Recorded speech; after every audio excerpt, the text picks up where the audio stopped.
एक गांव में एक ब्राह्मण अपनी पत्नी और बच्चों के साथ रहता था। एक दिन उसने स्वप्न में देखा कि शनिदेव कह रहे हैं, मैं तुम्हें लगने वाला हूं। अगली रात फिर वही स्वप्न आया। ब्राह्मण ने कहा, ठीक है, लग जाइए। तब शनिदेव बोले, मैं तुझे 7.5 साल के लिए लगूंगा। ब्राह्मण बोला, मुझसे इतना लंबा सहन नहीं होगा। शनिदेव ने फिर कहा, तो 5 साल सही रहेगा। ब्राह्मण ने कहा, नहीं, यह भी बहुत ज्यादा है। शनिदेव बोले, अच्छा, 2.5 साल। ब्राह्मण ने फिर मना कर दिया। आखिरकार शनिदेव बोले, 1.25 प्रहर लगभग 3 घंटे तो सहना ही होगा। ब्राह्मण को यह स्वीकार करना पड़ा। सुबह ब्राह्मण ने पत्नी को बताया, आज 1.25 प्रहर के लिए शनि की दशा लगेगी। मुझे सोने के 2 रुपए दे दो, मैं जंगल जाकर पूजा पाठ करूंगा। 1.25 प्रहर बाद वापस आ जाऊंगा। पत्नी को घर पर रहने और बच्चों का ध्यान रखने की हिदायत देकर ब्राह्मण जंगल चला गया। वहां उसने पूजा अर्चना शुरू की। जब 1 प्रहर बीत गया तो ब्राह्मण ने सोचा, अब तो सिर्फ 1/4 प्रहर बचा है, यह तो घर जाते जाते ही कट जाएगा। यह सोचकर वह घर की ओर चल पड़ा।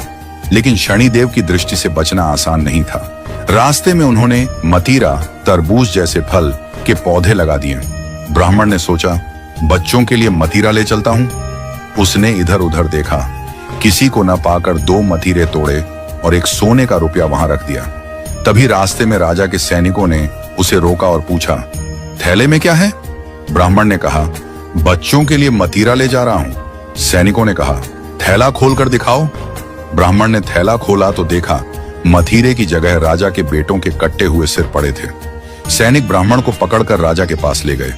राजा क्रोधित होकर बोला, इसने मेरे पुत्रों को मारकर उनके सिर थैले में रख लिए हैं, इसे तुरंत फांसी दो।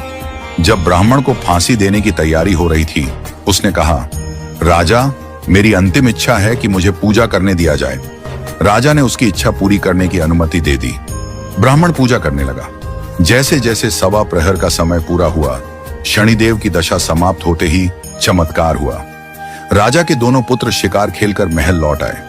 राजा अवाक रह गया और ब्राह्मण से पूछा, यह क्या चमत्कार है? ब्राह्मण ने कहा, राजा, यह कोई चमत्कार नहीं बल्कि शनिदेव की दशा थी।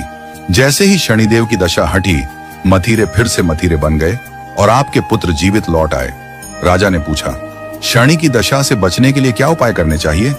ब्राह्मण ने कहा, राजाओं को काले हाथी का दान करना चाहिए, सेठों को काले घोड़े का दान करना चाहिए, साधारण लोगों को काले कुत्ते को तेल से छुपड़ी रोटी खिलानी चाहिए, पीपल के पेड़ में जल अर्पित करना चाहिए और शनिदेव की कथा सुननी चाहिए। राजा ने ब्राह्मण को सम्मान सहित छोड़ दिया। जब ब्राह्मण घर पहुंच